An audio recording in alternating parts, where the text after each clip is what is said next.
Story 1: The delivery driver who stayed too long. This was sent to me by a woman named Erica.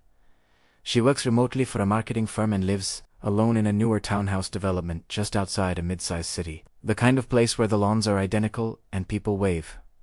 But don't they really talk? It happened on a Thursday night in March. She ordered dinner through an app. Around 8:30 p.m. Nothing unusual. She does it all the time. The driver arrived quickly. She got the notification, watched him approach through the doorbell camera, and waited until she heard the knock. Society.s. When it first felt slightly off, he didn't leave. Through the camera feed, she saw him standing there for several seconds after setting the bag down, not checking his phone, not walking away, just standing on her porch, looking toward the door like he was listening for something. She assumed maybe he was waiting for a tip adjustment or confirming delivery. After about 15 seconds, he walked down the steps and out of frame. She grabbed the food and locked the door, like she always does. No second thought. About 5 minutes later, her phone buzzed. The same driver was back at her door. The app notification said delivery correction. When she opened the camera feed, he was holding his phone up toward the lens and pointing at the bag. Through the muffled audio, she caught him saying something about wrong item. She didn't open the door. She spoke through the camera instead, told him she'd check. The bag looked sealed. The receipt matched. She told him it was fine. He hesitated again, then left. That should have been it. 10 minutes later, her Wi-Fi cut out. Not completely, just enough for the camera feed to freeze. Her phone dropped to 1 bar. She assumed it was a service hiccup. It happens occasionally in her area. She reset the router and waited. When the feed came back online, the porch was empty, but her stomach dropped anyway. She checked the app. The order was marked complete. No correction request. No follow-up message. She told herself she was overthinking it.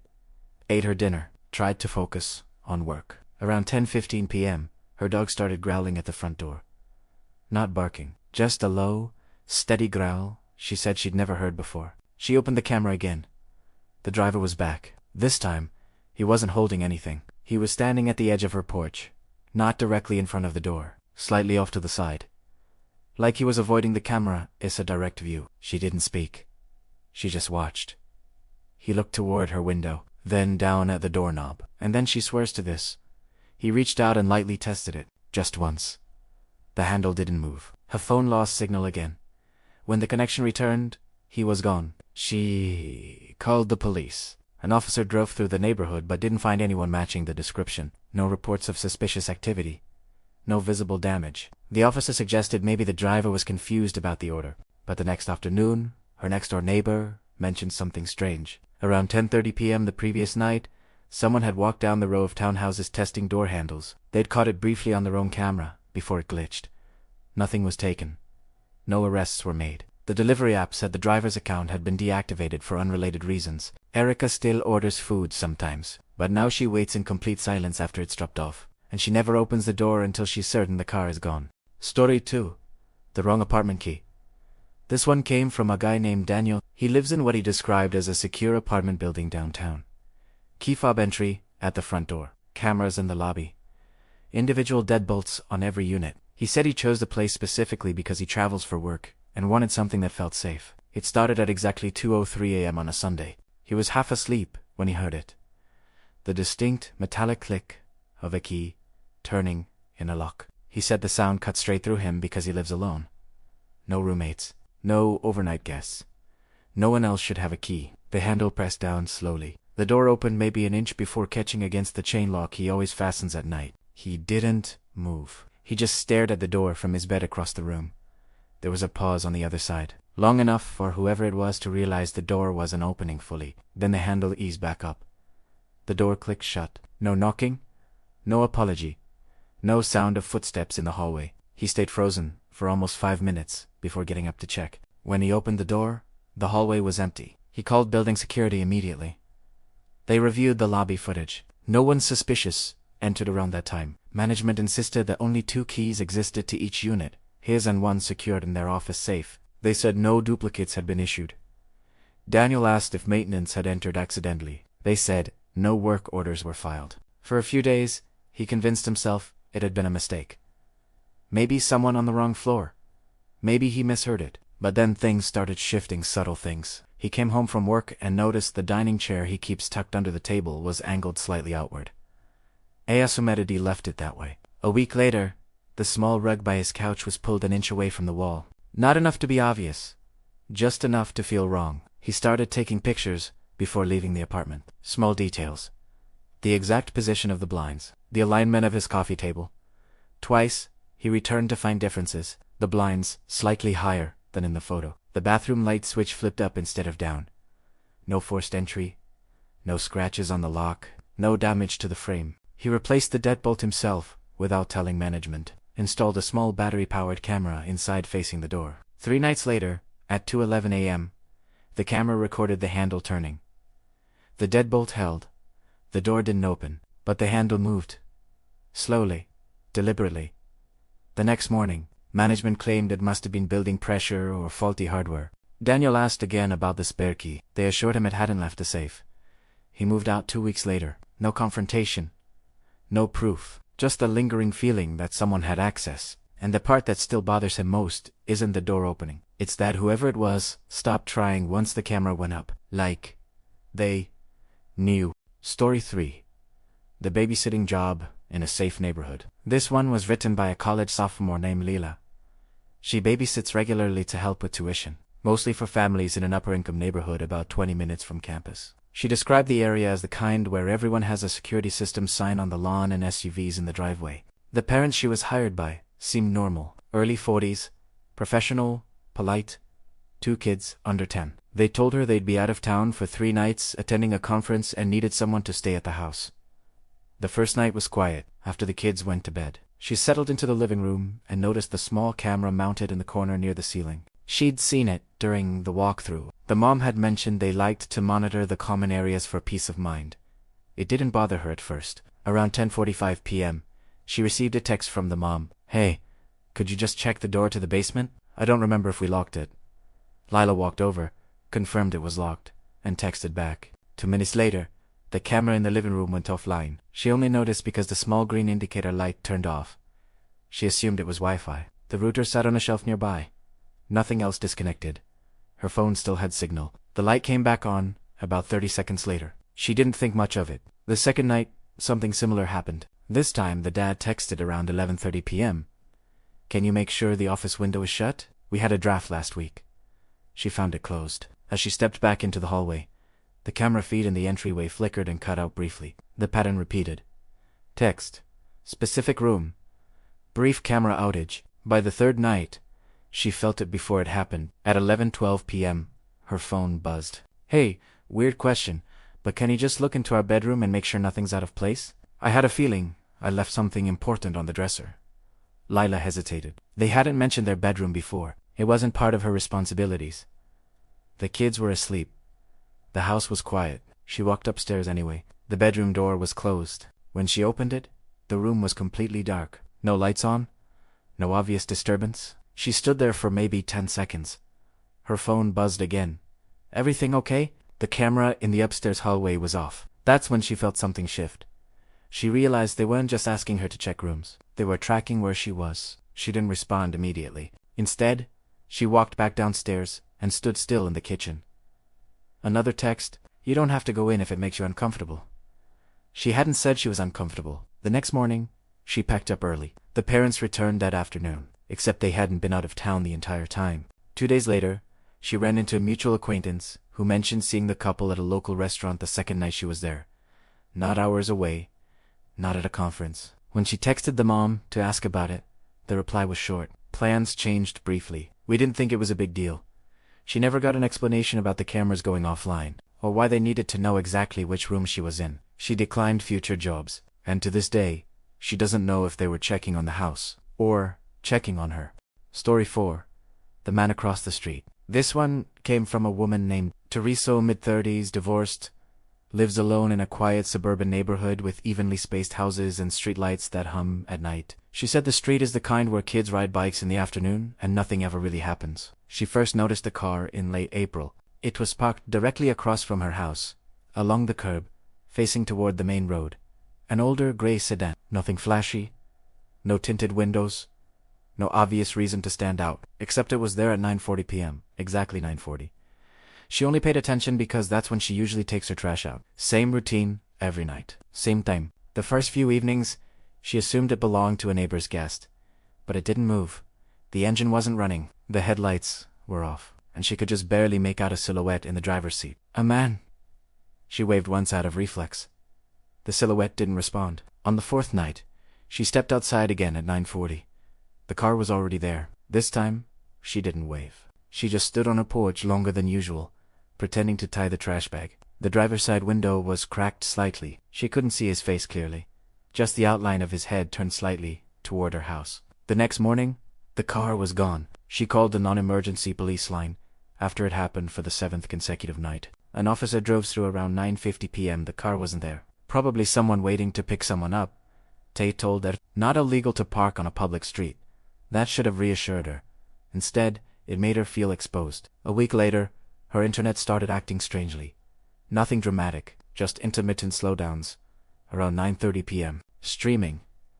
Buffering. Smart lights briefly disconnecting. Her phone showing the Wi-Fi symbol flicker between full bars and none. She assumed it was her provider, until she logged into her router settings. There were repeated login attempts from an unknown device. Same time, every night. Between 9:35 and 9:50 p.m., the signal strength was strong, close proximity. She changed her password immediately. The next evening, at 9:40 p.m., she watched from her upstairs window. The gray sedan pulled up. Parked in the same spot. She didn't step outside this time. She didn't turn on any lights. She just watched through a crack in the blinds. Her internet slowed again. She logged into the router dashboard from her phone. Another login attempt. Same unknown device ID. She changed the password again. Stronger this time. Random characters. Within 30 seconds, the car's interior light flicked on. She saw the driver lean forward. The car started. And for the first time in 2 weeks, it didn't sit there. It drove away. It never came back. Police never identified the vehicle. No license plate captured clearly enough. No laws broken. But Teresa says what unsettled her most wasn't the car. It was how closely the timing lined up, like someone had been watching her routine. And when the access stopped working, so did the visits. Midpoint escalation, pattern recognition. After reading through stories like these 4 months, I started noticing something I couldn't ignore. It wasn't the specifics. Different cities, different people, different circumstances. On the surface, none of them connect. But the structure does. The timing is almost always precise. The same minute, the same nightly window, the same pause before something small happens. Not dramatic, just deliberate. There's usually access involved, a key that shouldn't exist, a handle tested once, a camera that flickers at the wrong moment, a network lagging attempt that stops the second someone pushes back. And almost every time, when police are called, the answer is the same. Nothing found, no forced entry, no proof, no suspect. It's subtle enough to be dismissed. That's the part that unsettles me, because in every case, there's a moment where the person questions themselves. Maybe I imagined it. Maybe it was a glitch. Maybe I'm overreacting. But then something else lines up too neatly. The car leaves when the password changes. The handle stops turning when the camera goes up. The texts arrive at the exact second someone enters a room. None of these stories end with arrests. None of them end with certainty whose patterns. And once you start seeing them, it's hard to unsee them. Story 5. The rideshare that didn't end. This one was sent in by a woman named Nina. She lives in a mid-rise apartment building downtown and doesn't own a car. Rideshare is part of her normal routine work. Groceries, late dinners with friends. She said she's taken hundreds of trips without incident. This happened on a Friday around midnight. She'd been out with co-workers. Nothing wild. Nothing wild. 2 drinks over 3 hours. She ordered the ride from the restaurant and watched the little car icon move toward her on the map. The driver arrived quickly. Mid-40s, quiet, polite. The ride itself was uneventful. No strange questions. No detours. When they reached her building, he pulled up directly in front of the entrance. She thanked him, stepped out, and walked through the glass lobby doors, using her key fob. As she crossed the lobby, she glanced at her phone. The trip was still active. She assumed it was just lag. She rode the elevator up, stepped into her unit, and locked the door behind her. 5 minutes passed. The app still showed the ride in progress. The small line on the map showed the car parked directly outside her building. She told herself, maybe he was finishing paperwork or waiting for another request. Then she noticed her location was still marked as in transit. That didn't make sense. The app usually switches to trip completed immediately after drop-off. She refreshed it. The car icon hadn't moved. 10 minutes later, she looked out her bedroom window that faced the street. The same car was still there. Engine off. Lights off. Just sitting. Her phone buzzed with a push notification. Your ride has taken longer than expected. She felt a chill that didn't make sense logically. She messaged through the app. Hi, I think the ride is still active. No response. Another 10 minutes passed. The app still tracked her location, as if she were inside the vehicle. The route line hadn't ended. She opened her building security app to check the lobby camera. At 12:26 a.m., she saw him. The driver had exited his car. He walked up to the front door and stood there. Not knocking, not pacing, just standing in front of the locked glass entry, looking inside. After a few seconds, he pulled out his phone. Her rideshare app refreshed again. The ride was still active. He tried the lobby door handle. Once, it didn't open. He stepped back, looked up at the building, and then returned to his car. At 12:34 a.m., the ride finally ended. No note, no explanation. She reported it immediately. The company responded with a standard message, thanking her for the report and saying they would review the matter internally. The next morning, she checked the trip receipt. The timestamp showed the ride ended 8 minutes after she had already entered her apartment. Later that week, her building manager sent an email to residents. Reminder: do not allow unknown individuals to follow you into the lobby. An individual was observed attempting access late Friday night. No name was provided. The driver's profile disappeared from her ride history 2 days later. Nina still uses rideshare, but now she waits inside the lobby until she sees the car pull away, and she screenshots the trip summary before she even reaches the elevator. Story 6. The basement apartment sounds. This story came from a guy named Marcus. He rented a basement apartment in a converted duplex. Older house, split into 2 units, one upstairs, one below. He took the basement because it was cheaper, even though he admitted he didn't love the idea of being partially underground. The first noise happened around midnight. He described it as a slow, heavy footstep directly above him. Not creaking pipes. Not the normal shifting of wood. A step. Then another. He assumed it was the upstairs tenant, but the upstairs unit had been vacant for 2 weeks. He knew because the landlord mentioned it during lease signing. The next night, it happened again. 2 steps. A pause. Then what sounded like someone dragging something lightly across the floor. He texted the landlord. The response came quickly. Old house. Expands and contracts at night. Marcus wanted that explanation to work. Except the third night, the sound didn't come from above. It came from below. A soft scraping beneath his bedroom floor, like someone shifting their weight in the crawlspace. He lay still in bed, listening. There was no basement below him. Just a narrow foundation gap. Too small for anyone to move around in, he thought. The scratching happened again. 3 short scrapes. Then silence. He started noticing it followed a pattern. Around 12:17 a.m., almost nightly, first from above, then from below. He checked the upstairs door one afternoon. Steel locked dust undisturbed near the handle. A week later, while taking out trash, he ran into a neighbor who casually mentioned the last basement tenant had moved out suddenly. Middle of the night, she said. Didn't even finish the month. Marcus asked why. She shrugged, said he couldn't sleep.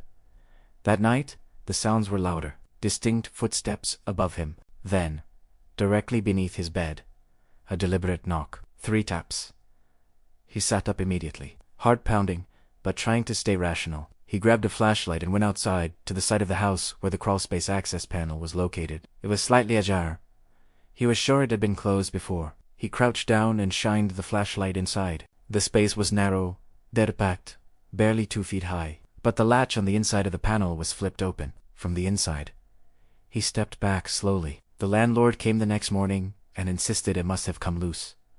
No signs of entry, no footprints, no damage. Marcus installed a small motion sensor light under his bed. The noises stopped. Completely. Which would have been reassuring, if not for the fact that the upstairs unit was rented again 2 weeks later, and the new tenant moved out after 10 days. Story 7. The neighbor's party. This one was sent in by a man named Carlos. He lives in a quiet residential block in a mid-sized city. Older homes, narrow driveways, the kind of neighborhood where you recognize most of the cars parked along the street. The house next door had been vacant for months, before someone finally moved in late summer. No introduction. No moving truck he ever saw. Just lights on one evening, and a sedan in the driveway. The first party happened on a Tuesday, around 11:45 p.m. Music started playing through the wall, not loud enough to shake anything, but loud enough that he could clearly make out bass and the murmur of voices. Laughter, glass, clinking.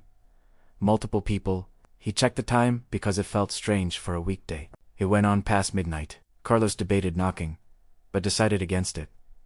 People are allowed to have guests. The next night, same time, 11:47 p.m. music. Voices, the low hum of a crowd. This time, he stepped outside onto his porch. The driveway next door was empty. No cars.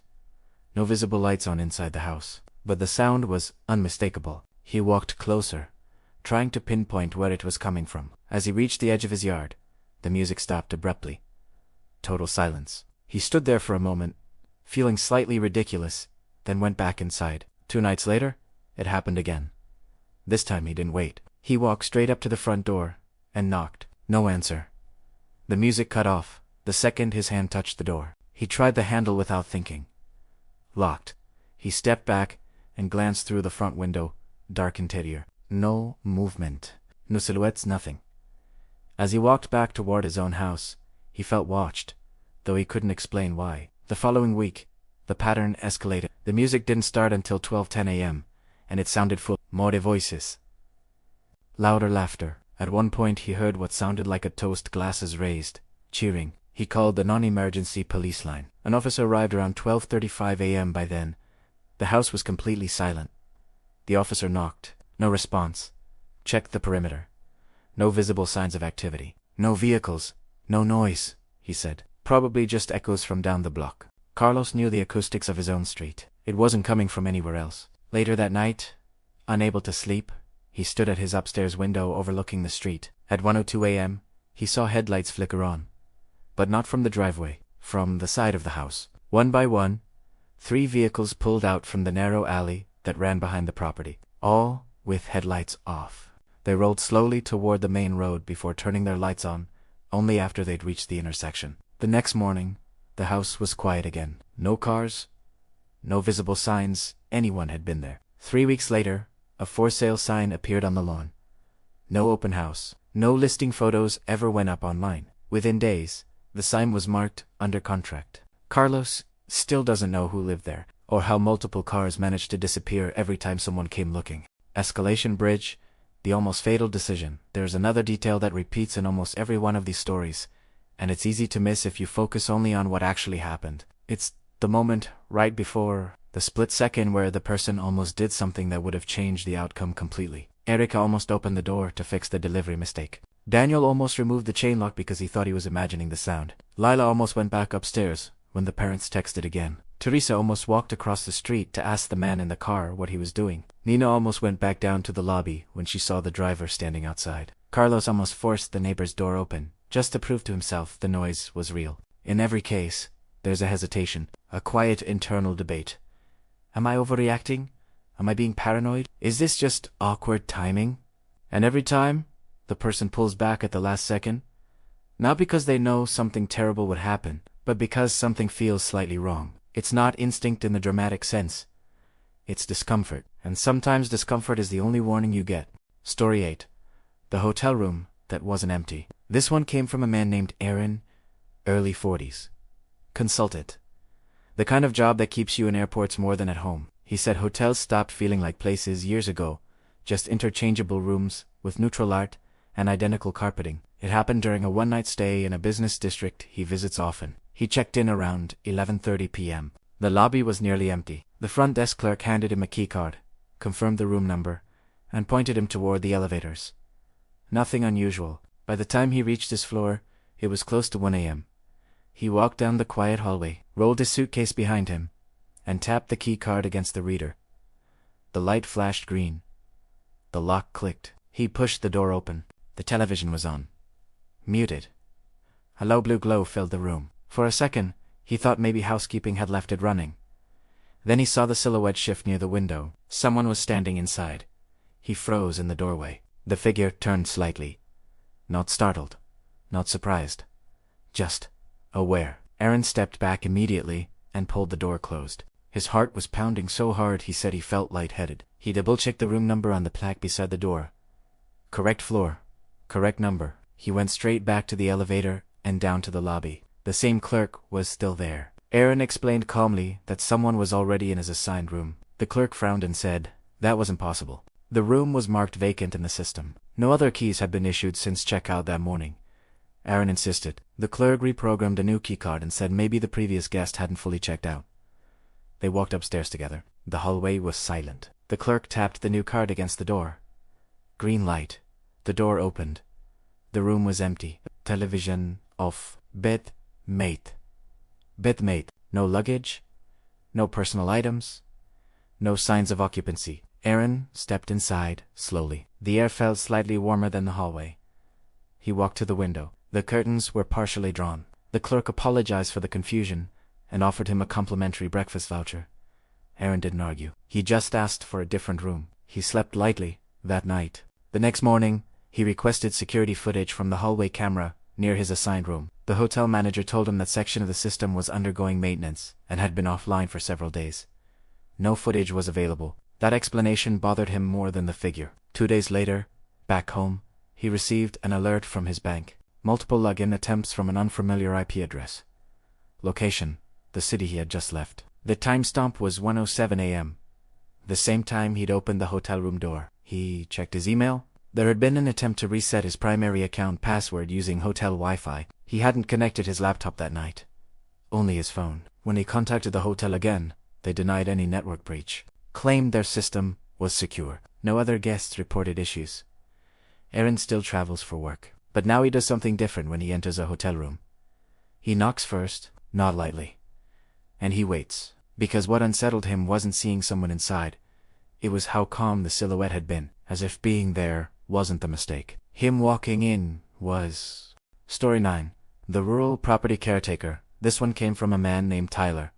He picks up seasonal work, caretaking vacation homes in rural areas, checking mail, maintaining property, making sure nothing freezes or floods in the off. The house in question sat at the end of a gravel road surrounded by woods on 3 sides. The nearest neighbor was half a mile away. The owners lived out of state and only used it a few weeks a year. Tyler stayed there for 10 days in late October. The first 2 nights were quiet. He worked remotely during the day and walked the perimeter at dusk, just to get familiar with the layout. The house had exterior cameras mounted at each corner, all feeding into a monitor in the small office. On the 3rd night, one of the cameras went offline, the one facing the long driveway. He reset the system. It came back online. An hour later, it dropped again. He texted the owner to let them know. The reply came quickly. "No worries. System does that. Sometimes. You're safe." The wording stuck with him. He hadn't mentioned feeling unsafe. The following evening, around 11:40 p.m., his phone buzzed. "Can you check the shed behind the house? I had a weird thought about the latch." Tyler hesitated. It was cold and pitch black outside. It wasn't near any of the porch lights. Still, it was his job. He grabbed a flashlight and stepped out. As he rounded the back corner of the house, the camera covering that angle went dark. He noticed because the porch monitor inside reflected off the window. The small red indicator light blinked off. The shed door was closed. The latch secure. When he returned inside, another text waited. "All good?" He replied yes. The next night, it happened again. A different camera this time, the one covering the tree line beyond the backyard. And another message. "Hey, could you walk toward the back fence for a minute? I just want to see something." See something. He didn't respond immediately. Instead, he opened the office monitor and stared at the darkened feed. Then he walked to the living room window and turned off the lights. It took his eyes a moment to adjust. That's when he saw it. Beyond the property line, partially obscured by trees, was a vehicle, parked. No headlights, no interior light, just a shape where there shouldn't have been one. He watched for nearly 5 minutes without moving. Another text? "Everything okay out there?" He didn't answer. Instead, he stepped outside quietly and stood on the porch. The vehicle didn't move. It wasn't on the driveway. It wasn't visible from the road. It was positioned just far enough into the woods to avoid being obvious. He went back inside and locked the doors. The camera feed covering the backyard flickered back online. The vehicle was no longer visible in the frame. He called the local sheriff's office. A deputy drove through an hour later. Checked the immediate area. Found nothing. No fresh tire tracks on the gravel. No visible disturbance. The owners insisted it was probably hunters using the woods. But when Tyler packed up on the 10th day, he checked the camera logs one last time. Each outage had occurred precisely when he stepped outside. Every time, the sheriff never identified a vehicle. The owners never mentioned it again. Tyler stopped taking remote assignments after that. He said isolation didn't bother him. What bothered him was the feeling that someone had been watching, and someone else had known exactly where he was standing. Story 10, the house that was never vacant. This last one came from someone who works for a property preservation company. I'll call him Mark. His job is straightforward: clean out foreclosed homes, document what's left behind, secure their property, move on to the next address. He said most houses feel empty. These one didn't. It was a single-story place in a rural pocket of upstate land. The file said the previous owner had passed away, utilities disconnected. No heirs. Mark arrived mid. The house looked sealed. Windows shut, mail piled neatly by the door. Inside, it was dusty but intact. Furniture is still in place. Lasse Curtain's old family photos on the wall. His work phone rang almost immediately. No caller ID. Just unknown, he answered. Static. He hung up. He told himself it was a glitch. The area barely had signal anyway. He started photographing rooms: living room, kitchen, hallway. In the master bedroom sat an old rotary phone on the nightstand. Yellowed plastic. Long coiled cord. The kind that shouldn't ring anymore because the lines had been cut long ago. He stepped into the bathroom to document fixtures. His cell rang again. Unknown, he answered, without thinking this time. Silence. Then, faintly, a whisper. Don't pick up the one in the bedroom. The call ended. He stood there for several seconds staring at his own reflection in the mirror. He walked slowly back toward the bedroom. As he reached the doorway, the rotary phone rang. A mechanical bell, sharp and unmistakable. He froze. It rang again. There was no service to the house. No, the Altonia checked. He did not answer it. The ringing stopped on its own. Mark decided to finish quickly and leave. Pride more than anything else kept him there. He didn't want to explain to his supervisor that a phone had scared him off. He found the basement door in the kitchen and forced it open. The stairs creaked as he descended. The air felt colder. At the bottom sat a folding table. On it, a newer cordless phone. Powered on. Next to it, a stack of notebooks. Open it. One, each page listed a name, a date. A short line of text. Daniel, -3/12 answered. Lena, 4:02, didn't answer. Mark, -5/18, in progress. He stopped breathing for a second. The last entry was dated that morning. His name. He hadn't told anyone he was assigned this property yet. He heard something shift upstairs, not loud. Just a floorboard adjusting under weight. He closed the notebook slowly. His cell phone vibrated in his hand. Unknown caller. He didn't answer. Instead, he walked up the basement stairs carefully, eyes fixed on the doorway. The house felt different, not haunted. Occupied. He stepped into the hallway. The bedroom door was open wider than before. The rotary phone was off the hook. A low, steady hum filled the room. He backed away without breaking eye contact with the hallway.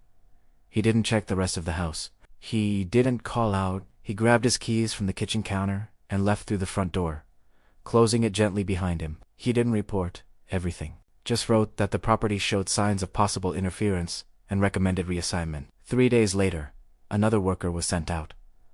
That worker quit the same week. No explanation. The house was eventually marked secured. Mark never drove past it again. What unsettles him isn't the phone ringing, it's the entry in the notebook. Because someone had written his name before he even walked through the front door. And someone had been listening to see if he would answer. Immediate aftermath silence is worse. What makes these stories difficult to categorize isn't what happened, it's what didn't. No arrests were made in any of them. No confirmed suspects identified. No follow-up reports in local papers. No dramatic conclusions. In most cases, there wasn't even a formal investigation beyond a patrol car driving by, or a complaint filed and quietly closed. The delivery driver's account was deactivated for unrelated reasons. The apartment building never found a duplicate key. The babysitting parents denied doing anything unusual. The man in the car was never located. The rideshare company issued a standard response and moved on. The hotel cited maintenance. The sheriff found no vehicle in the woods. The foreclosed house was sealed and listed as secure. On paper, nothing happened. No broken windows, no forced locks, no visible injuries. Just moments that didn't line up. Doors that opened slightly and then stopped. Cameras that flickered exactly when someone stepped outside. Cars that vanished the second attention turned toward them. Voices behind walls that went silent when confronted. And in each case, the person involved was left alone with the same quiet conclusion. There's no proof. It would be easier if something tangible had been found. A footprint, a license plate, a recording. But silence is harder to process, because silence leaves space. Space to replay the moment, to question your own memory, to convince yourself it was coincidence, or stress, or poor timing. Most of the people who shared these experiences told me the same thing afterward. They didn't feel scared in the traditional sense. They felt watched. And once that feeling settles in, it doesn't require evidence to stay with you. It just needs one moment that can't be fully explained. Then it lingers. Quietly. Lingering psychological impact. The events themselves were brief. What lasted was everything after. Erica still pauses before opening the door, even when she knows no one is there. She says the silence outside feels heavier now. Daniel admitted he checks hotel locks and apartment handles multiple times before bed, sometimes waking at 2 a.m. without knowing why. Leela stopped babysitting entirely. She told me she doesn't like being in other people's homes anymore, especially when she can't see who's watching. Teresa replaced her router twice and keeps her blinds closed after dark. Nina squeezed shuts every rideshare trip and watches the car leave before she even thinks about relaxing. Mark left property work and found a job indoors, in a building with other people around him. None of them describe it as trauma. Just a shift, a permanent awareness. Like something invisible once brushed too close. And now, they listen for it. Ambiguous, closing reflection. It wasn't random. I don't think any of these stories are dramatic enough on their own to make headlines. That's part of what makes them harder to ignore. A door that almost opens. A car that leaves at the right second. A phone that rings when it shouldn't. A login attempt that stops the moment a password changes. Individually, each one can be explained away. Coincidence, glitch, mistake, bad timing. But when you step back and look at the structure, the pattern feels less random. Access without force, timing that repeats, down to the minute. Technology failing only when it is, say, needed most. People present just long enough to test a boundary, then gone. And almost always, the same outcome. Nothing found, no evidence. Silence. It would be easier to dismiss these if they escalated into something obvious. If there were broken locks, or clear confrontations, or confirmed suspects. But they don't escalate that way. They stop just short. Just enough to make the person hesitate.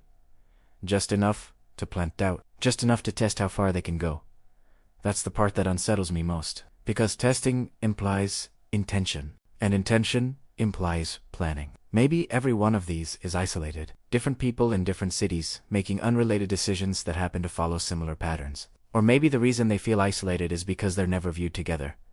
Because no one compares the time. No one cross-references the outages. No one connects the moment a camera flickers to the second someone steps outside. I don't know the answer. I only know that once you start paying attention to the timing, it's hard to ignore it. And I can't help wondering how many of these things only feel isolated because no one connects them.